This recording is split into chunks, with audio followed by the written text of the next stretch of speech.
Hey guys, if you don't know, my name is Jessie and I'm the Dirt Bike Girl. And here's some footage from our day one advanced class with Roger.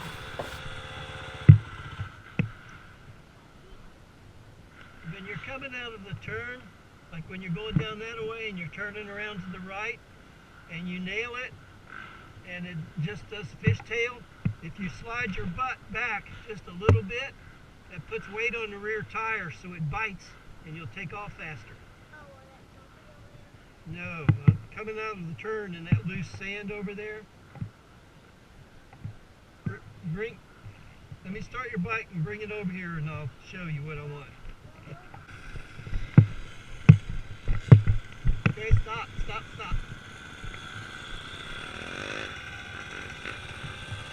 Now see when you're on this loose stuff here, if you slide your butt back like that, it'll bite up faster. There you go. Okay, let's see how he does. Here he is coming back into the corner. As you're going into the corner, you want to get up front on the bike so the front end is getting traction. And then as you're coming out, move back so the back end is getting traction. Did pretty well.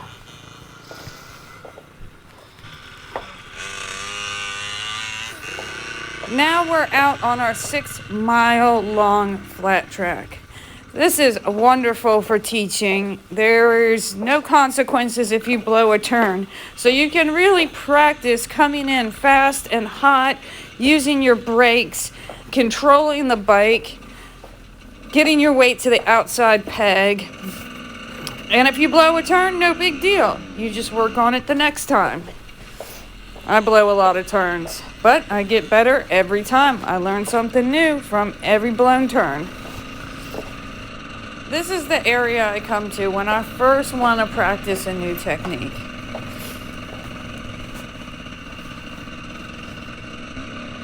And when we're first starting people out, I like to make them stand this entire track, at least for the first couple of times. Then I like to get them doing a sitting-standing mix. Sitting for your corners and standing for the rest of the track. I think it really enhances your balance.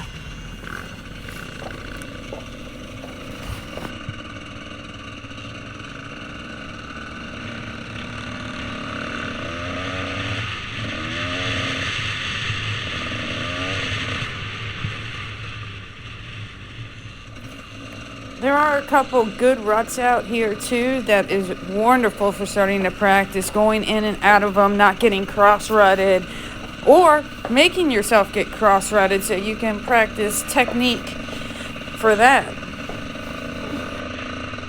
There's also a couple small holes where you can practice lifting up your front wheel, practical wheelie, controlled to get over them. And that's where I started practicing them, so I could get my control, get my timing down, get my understanding of them in every gear, so when I get out on the trails, it's not a big deal.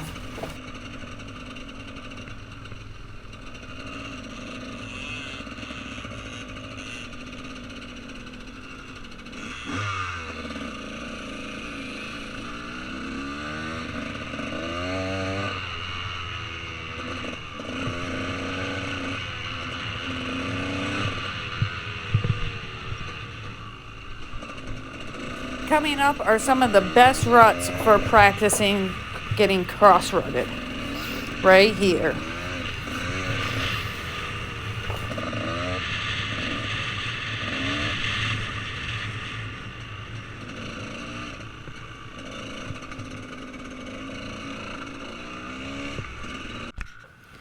Okay, now we're over at the mini motocross.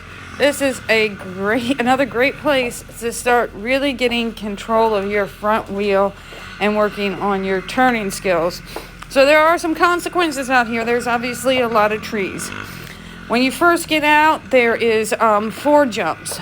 There's 3 regular jumps and a little tabletop. And what I like to do is work on keeping my front wheel up. So giving a little blip at the top to keep my front wheel up. But you can't do that at the third one. The third one, you got to go over the top and keep going and give a blip just before it dives down, because it's basically a tabletop. And that's the one we're kind of looking at in this video. To the right hand side is that little tabletop, and it's a difficult jump. Then after the fourth jump, there is 2 options for turning. There is a little berm right after it, or you can go down and make a tight turn around a tree with a rut and some roots. So it's great practice. This is the last track I like to bring people to on their first day, because I think this is where you put all the skills that we work on all day together.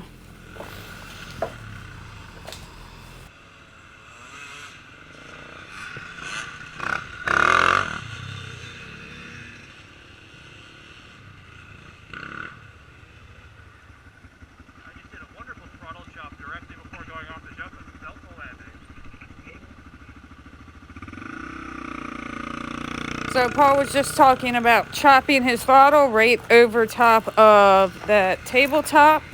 And that's what I'm talking about. It is wonderful practice for that. So chopping your throttle is when you let off the gas all the way. And people do that all the time. They time it wrong on that tabletop. They give the blip at the wrong time, and then they let off the throttle and end up diving straight down. No consequence too much, not too much of a consequence here, but it's definitely something you want to work on.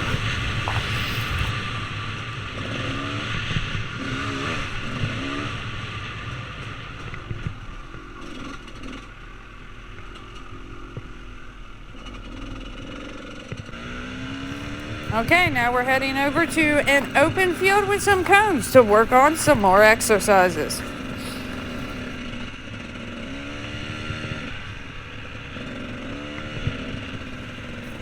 So we already have some cones set up for weaving, looking ahead, clutch control, standing, balance. They're good for all of that. I love cone exercises, and cones are cheap. This is something you can get at your house and work on. You can borrow ours if you want to, but these are wonderful exercises to get you really in control of your bike. Remember, the faster you go, the better the bike behaves. So slowing yourself down will show you where your flaws are at. Roger started off nice and easy, and he's making it a little harder each time he goes through. And essentially, you want to be doing this standing.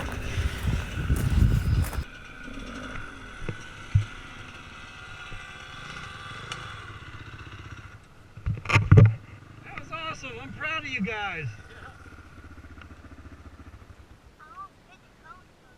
So did everybody else. Yeah, but we did. But nobody did.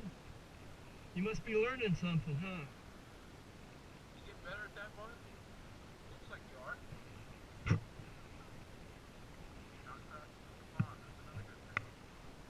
We got one more track here in this cornfield. Well, it just beats the crap out of it. So we're not going to do that. So we'll go back down and do this some more. Is that okay? You think you can stand up on it some? Okay, let's go try it. What if you just reach under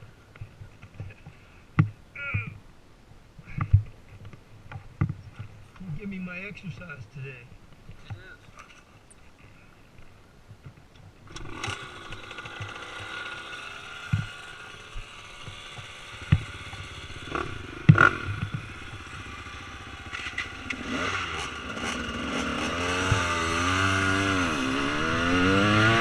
Okay guys, that's all the secrets we're going to give away for today. I hope everybody learned something, and keep pushing yourself. Try and learn new things, new techniques, and you'll keep growing as a rider. If you're having a bad day, remember it's only one down and the rest is up.